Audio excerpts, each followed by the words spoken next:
So happy you made it here today without getting pulled over. Yeah, although I will say when I got pulled over, it was because of the phone I'm going to That's review. right. Well, no, it was because I was stupid, but I happened to be holding the phone that I'm going to review today. California law says no handheld devices while you're driving. I wasn't driving. Well, okay, I wasn't driving. I was at the stop. And you were But I flinging was it in the around car in the taking driver's pictures. seat, flailing it about, taking pictures You of my got some kid. good photos. I got some great photos. It So captured a see good moment. We'll see your pictures in just a few minutes, but you've been playing with this for about a week. Yeah, so this is the Samsung Galaxy S5, and yeah, I've been playing with it for the past week, and I mean, it's a pretty large and in-charge phone, as you can see here.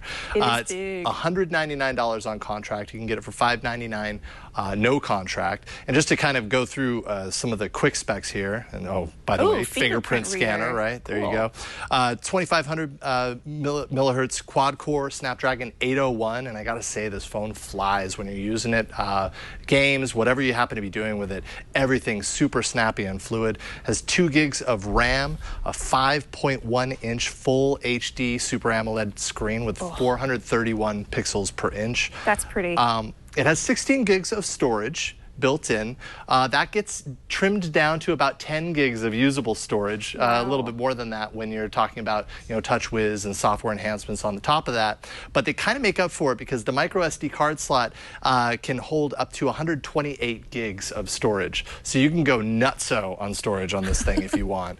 16 megapixel rear-facing camera. It's actually capable of recording 4K video.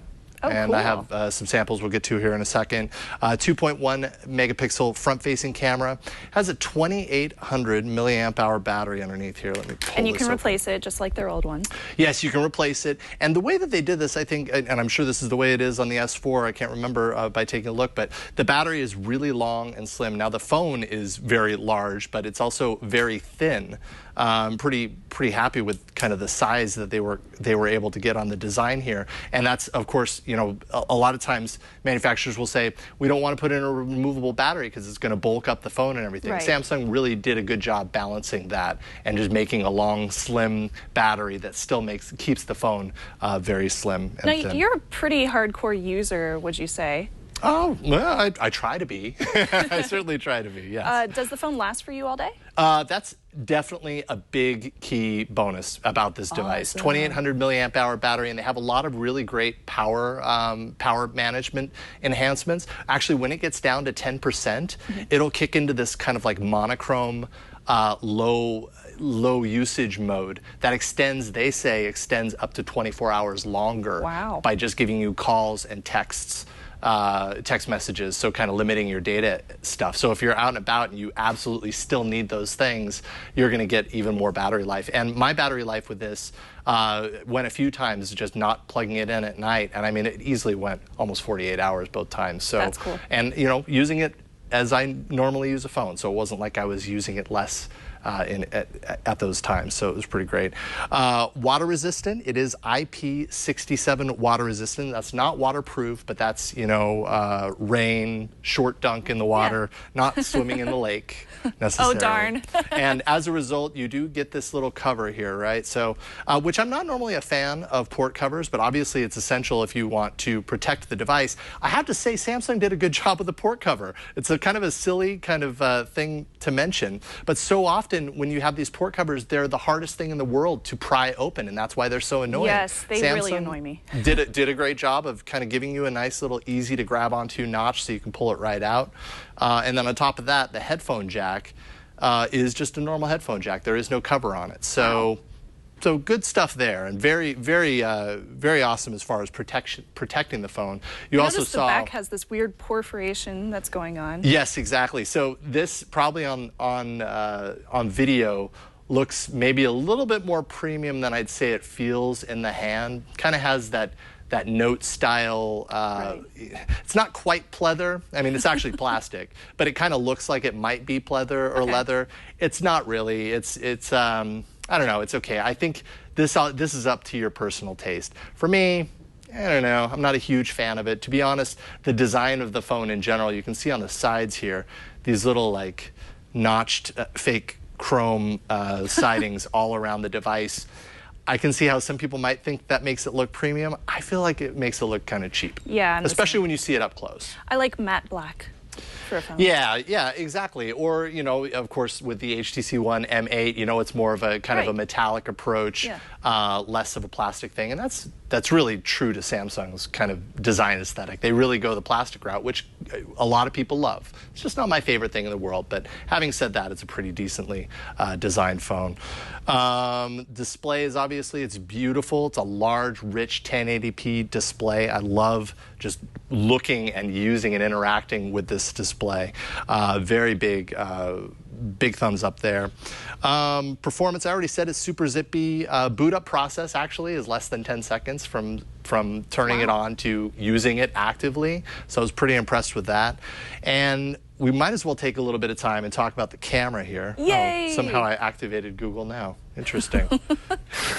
Don't know how I did that, but there you go. Seems to respond pretty well, though. Yes, exactly. So one cool thing to note about the camera on the S5 is it has a dedicated chipset, and it allows for things, you know, like faster operation. It has phase detection on the autofocus, which is a different type of autofocus. So focusing tends to be, you know, a little bit quicker with it. And you know, results were kind of mixed as far as that was concerned. But ultimately, I was pretty happy with how it could lock into its auto focus. Good depth of field most of the time. Lots of bells and whistles software-wise. You just have all sorts of options to choose from when you're, see, Samsung's really good at just listing this grid full of a massive amount of things that you can turn on or off. It's almost too much. You almost need a map to know where all of the options are, even though they're displayed on the screen for you. Brian, if you can show a few of the images. So Beauty Face is a front-facing camera in this regard, and it kind of smooths out the skin. I don't know. It looks a little too Photoshopped to me. Kind of reminds me of going to Walmart and having pictures done. Yeah, exactly. It's an automatic thing, so that's kind of neat, I guess. I thought that there was really great depth of field. You know, when I was really close to something, it had something in the background. It was very easy for me to focus to the fore or background and get a nice blurred effect on whatever wasn't in focus. In good light, pictures were absolutely awesome, off the charts great. The color is excellent. Yeah, excellent color. Maybe a little oversaturated at times, but I really like the pictures there. Okay, so it has live HDR. This means that instead of processing HDR after the fact, you actually see the results of HDR on the screen as you're doing it. As you can see between these two, this is HDR on. Go back to HDR off. If you see Steve Gibson up in the monitor, this will kind of give you an indication of what the differences are between the two. It kind of rounds it out and gives you a nicer look, and you're monitoring that as it's happening. So that's very cool. Low light, this looks okay on this monitor right now, but if you really got up close and looked at this picture, a little grainy. Yeah, in low light, but it was okay. Selective focus is another feature that it has. It's kind of similar to what the M8 has and is using 2 cameras for, where you can be really close to an object and then have the background, you know, be able to kind of say, yes, blur out the background. You can see in this picture, it didn't do a good job of it, right? It captured the poles, and then it also captured that gear out by the set, but totally and completely blurred out Leo's head. If you go to the next one, this one did it a little bit better. Maybe it was the lighting, but Steve Gibson in the foreground, totally blurred in the background. So it was kind of iffy. It was kind of, you know, sometimes I got great results out of the camera and some of the features. Sometimes not so great. Cool. I do like that it is 16 megapixels, though. Yeah, no, 16 megapixels, a lot better. Great.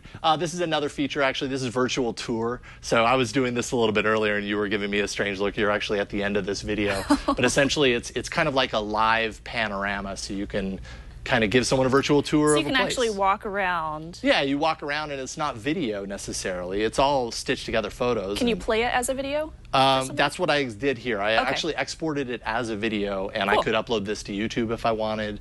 If you play it within the phone, it gives you a nice little map to show you where you went. And there's Snubs in the background. Making noises at Jason, of course. So there you go. So that's the camera. I'd say, you know, all in all, pretty cool. Not always the most dependable results. Sometimes you don't know what you're going to get. And you also said you did some 4K video, right? I did. I doubt that's going to play in the TriCaster.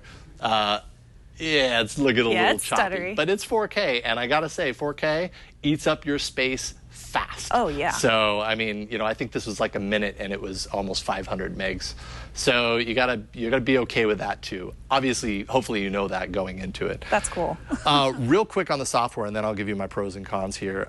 You know, of course, this is TouchWiz, and I would say from my previous experience with TouchWiz, this is definitely toned down. It's a little bit, you know, more along the stock Android line, you know, if TouchWiz could ever get to, you know, get closer to stock Android, but it's still obviously TouchWiz. Didn't really get in the way. Still though, you know, options are just overwhelming. If you pull down that settings menu on your OS, you know, granted it's nice to have instant access to turn some of these things on or off, but it's just kind of overwhelming. Like you have to stare at it for a while to really understand what you're looking at. And maybe if you use it regularly every day, you'll know exactly where to go. You can get used to it eventually. Yeah. Left of the home screen, let's see here, instead of being Google Now, which it is on kind of stock Android, you get this My Magazine thing, which I suppose is kind of neat if you're using it. I didn't find it very useful myself. Some nice features. There's something called one-handed operation, which if I can get it to kick in, oh, there it is. So if you are with, you know, using the phone with one hand. This is great for my hands because I have tiny hands. Exactly. If you're using it with one hand, you swipe from the outside to the middle and back. Either side works, and it'll bring it over to you so that you can temporarily make your screen a little smaller and use it with one hand because it is quite a large screen otherwise. So there's that.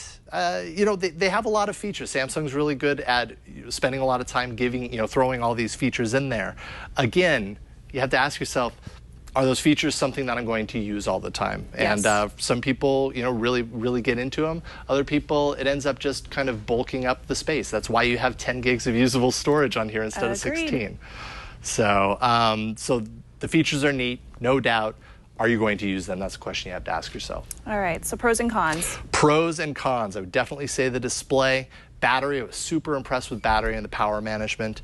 It's securely protected. I'm sure you saw at the beginning of this review. I've been using the fingerprint scanner the whole time that I've been using it, and more or less, I've been pretty happy with it. Cool. One thing I'm going to say real quick, because I've seen a lot of reviewers miss this. You can store up to 3 fingerprints, and when you do it, if you show my screen for a second, I'll just kind of show you. When you're learning it, you know, I think everybody's tendency is to go like this with their fingers.